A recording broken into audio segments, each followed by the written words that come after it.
Dans un petit village africain niché entre les collines ocres et les rivières chantantes, vivait une jeune fille nommée Yara. Elle avait perdu ses parents dans un incendie tragique à l'âge de 4 ans. Depuis ce jour, elle vivait chez sa tante, Mama Kalita, une femme sèche et rude qui ne voyait en elle qu'une bouche de trop à nourrir. Yara dormait sur une natte effilochée dans la cuisine, mangeait les restes froids après les repas et passait ses journées à accomplir les corvées, balayer la cour, laver les marmites, chercher de l'eau, piler le mil, nourrir les chèvres. À la moindre erreur, Mama Kalita la grondait ou lui lançait un objet.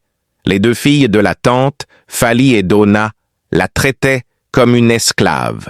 « Tu es née dans les cendres, Yara », ricanait Fali, « et tu y resteras toute ta vie. » Mais dans son cœur, Yara nourrissait un rêve, celui d'un jour nouveau, loin des cris et des gifles, un jour où elle serait enfin regardée comme une personne. Un matin, le village fut agité comme un essaim d'abeilles. Des tambours résonnaient à l'entrée. Un messager royal, vêtu d'or et de tissus chatoyants, annonça que le prince Kamal, héritier du royaume de Zangalo, allait choisir son épouse lors d'une grande cérémonie. Chaque village devait envoyer 3 jeunes filles célibataires au palais pour une semaine de festivités. Le prince ne voulait pas d'une fille de roi, mais une femme du peuple, noble de cœur et d'esprit. Mama Kalita se mit en ébullition. Elle fit venir une couturière, acheta des pagnes neufs pour Fali et Dona, les emmena au marché pour qu'on leur fasse des tresses fines et brillantes. Pendant ce temps, Yara lavait les robes, portait les paquets et dormait à même le sol. Un soir, elle osa demander « Tante, puis-je aller moi aussi ?» Mama Kalita éclata de rire. « Toi? Regarde-toi. Qui voudrait d'une souillon?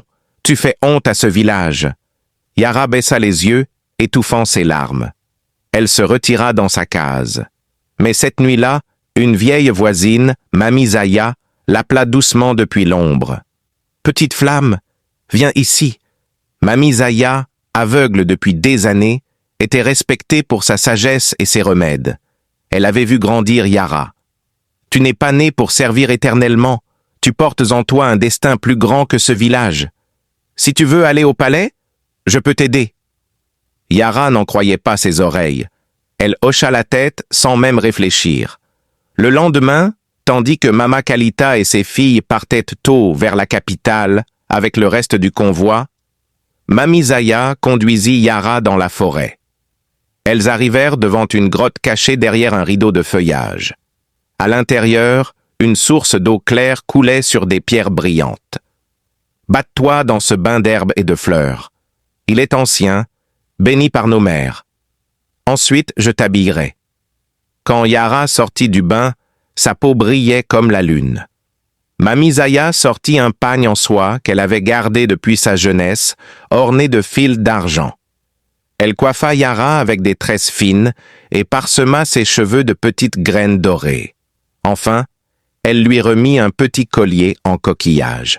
« Ce collier appartenait à ta mère. Elle était noble dame et toi aussi.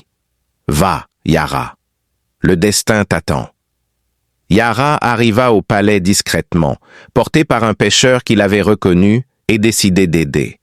À l'entrée, les gardes voulurent la repousser, mais un conseiller, touché par son regard sincère, lui donna une chance d'entrer. Dans la grande salle du trône, des dizaines de jeunes filles se pavanèrent devant le prince Kamal. Fali et Dona étaient là, riant fort, minaudant, parés de perles et de tissus éclatants. Mais le prince semblait las, presque triste.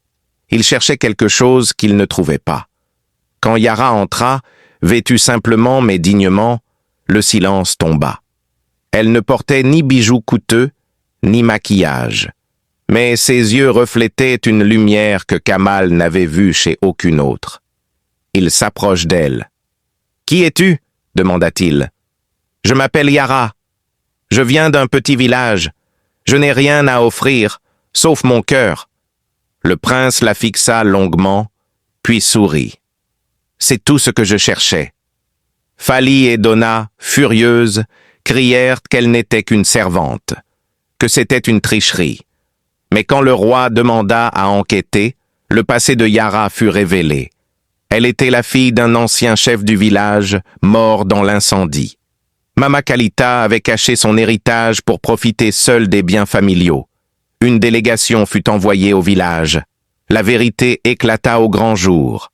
Mama Kalita fut convoquée et contrainte de s'agenouiller devant Yara. « Je vous demande pardon, » balbutia-t-elle. « J'étais aveuglée par la jalousie. » Yara, digne, répondit « Je vous pardonne, mais vous ne me gouvernerez plus jamais. » Le mariage eut lieu 1 mois plus tard. Yara devint princesse de Zangalo. Elle demanda que des écoles soient ouvertes dans les villages, pour les filles pauvres. Elle fit venir Mami Zaya au palais pour vivre ses vieux jours dans l'honneur. Elle fit bâtir un orphelinat à la mémoire de ses parents. Et chaque soir, en regardant les étoiles, elle se souvenait de cette promesse qu'elle se faisait enfant. Un jour, quelqu'un me verra. Elle souriait désormais en se disant « Je me suis vue moi-même avant tout ». Les gens du royaume l'appelèrent la fille des cendres, non pas pour se moquer d'elle, mais pour honorer celle qui, partie de rien, avait trouvé la force de se relever, de pardonner et d'aimer. Et son nom, Yara, devint synonyme d'espoir pour toutes les filles oubliées du monde.